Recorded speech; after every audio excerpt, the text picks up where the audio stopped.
Assalamualaikum warahmatullahi wabarakatuh. Halo teman-teman, perkenalkan nama saya Intan Nur Alisa dari kelas PKMI 5D. Di sini saya akan membahas tentang konsep hakikat pembelajaran IPA, MI ataupun SD.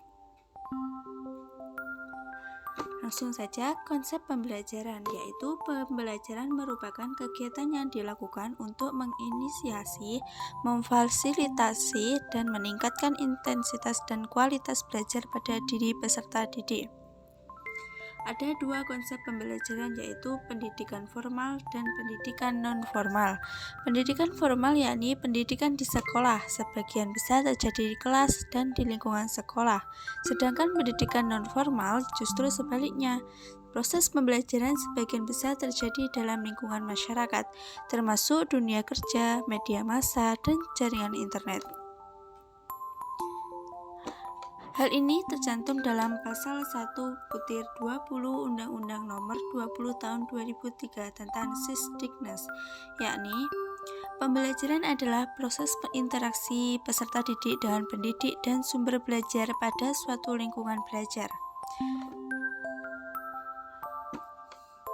Dalam konsep tersebut terkandung 5 konsep, yakni interaksi, peserta didik, pendidik, sumber belajar, dan lingkungan belajar. Nah, kita bahas satu persatu ya.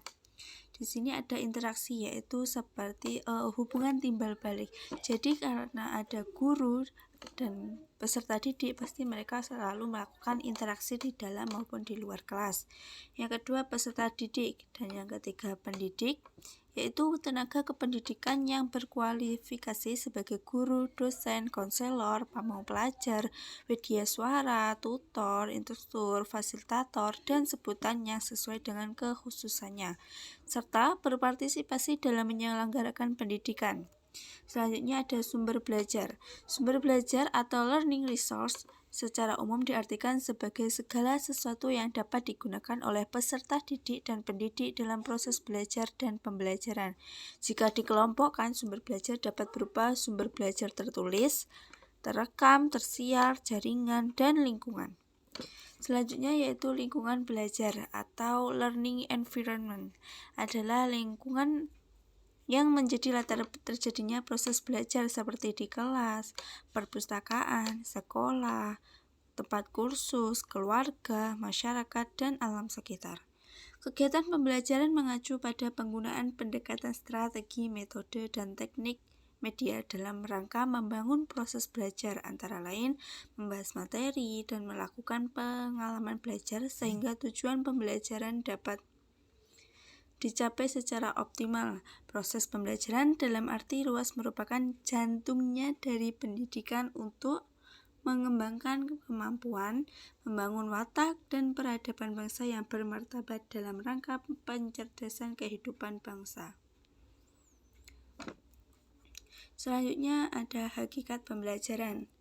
Pembelajaran dapat didefinisikan sebagai suatu sistem atau proses membelajarkan subjek didik atau pembelajar yang direncanakan atau didesain, dilaksanakan, dievaluasi secara sistematis agar subjek didik atau pembelajar dapat mencapai tujuan pembelajaran secara efektif dan efisien. Selanjutnya, pembelajaran dapat dipandang dari dua sudut, yaitu pembelajaran sebagai suatu sistem dan pembelajaran sebagai suatu proses.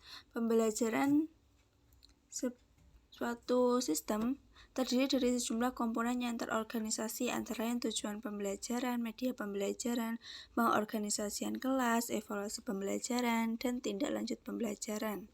Yang kedua, ada pembelajaran dipandang sebagai suatu proses yang meliputi kegiatan yang dilakukan oleh guru mulai dari perencanaan, pelaksanaan kegiatan, sampai eval dan program tindak lanjut yang berlangsung dalam situasi edukatif untuk mencapai tujuan pembelajaran yang telah ditetapkan.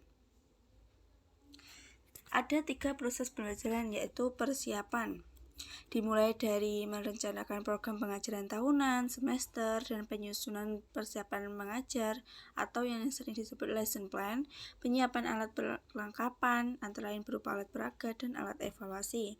Yang kedua adalah melaksanakan kegiatan pembelajaran dengan mengacu pada persiapan pembelajaran yang dibuatnya.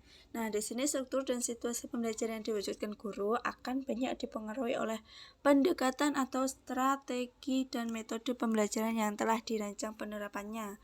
Dan yang terakhir, menindaklanjuti pembelajaran yang telah dikelolanya. Hal ini bisa disebut sebagai kegiatan evaluasi ya teman-teman. Kegiatan pasca pembelajaran ini dapat berbentuk enrichment atau pengayaan.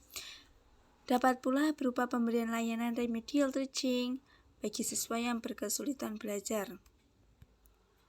Selanjutnya, tujuan pembelajaran IPS. Nah, pendidikan IPS itu bertujuan untuk mendidik dan memberi bekal kemampuan dasar agar dapat mengembangkan diri sesuai dengan bakat, minat, kemampuan, dan lingkungannya, serta berbagai bekal untuk melanjutkan pendidikan ke jenjang yang lebih tinggi. Lalu di sini kita akan membahas tentang capaian pembelajaran IPA, MI atau SD. Ada 3 capaian, ada sikap, pengetahuan umum, dan keterampilan. Kita kupas satu persatu ya. Yang pertama, sikap. Di sini capaian pembelajaran yaitu peserta didik dapat bertanggung jawab dan mempunyai sikap positif terhadap individu dan lingkungan. Yang kedua, memiliki kesadaran dan pengetahuan menggunakan ilmu sosial dalam pemecahan masalah keilmuan dan kemasyarakatan. Yang ketiga, memiliki sikap kerja profesional dan mampu menjadi pendidik pada ilmu sosial secara bermartabat. Yang kedua, yaitu pengetahuan umum. Kita kupas. Yang pertama, siswa mampu mengkaji penerapan ilmu pengetahuan dan teknologi serta nilai sosial humaniora sesuai bidang keahlian. Yang kedua, mampu menguasai konsep teoritis ilmu pengetahuan sosial. Yang ketiga, siswa mampu menjelaskan pembelajaran IPS yang inovatif beserta langkah-langkahnya. Yang keempat, siswa mampu mendokumentasikan, menyimpan, dan menemukan kembali data untuk menjamin kesohihan hasil kerja. Dan yang terakhir ada capaian keterampilan. Yang pertama, siswa dapat memilih dan mendesain metode pembelajaran yang inovatif. Yang kedua, dapat mengorganisasi materi IPS menggunakan pendekatan terpadu, pendekatan berhubungan, dan pendekatan terpisah. Yang ketiga, dapat membuat perencanaan pembelajaran IPS menggunakan metode pembelajaran inovatif MI ataupun SD. Nah, itu tadi tentang konsep hakikat pembelajaran IPS, MI atau SD. Oke. Mungkin cukup sekian penjabaran materi dari saya. Ada kurang lebihnya saya mohon maaf. Wassalamualaikum warahmatullahi wabarakatuh.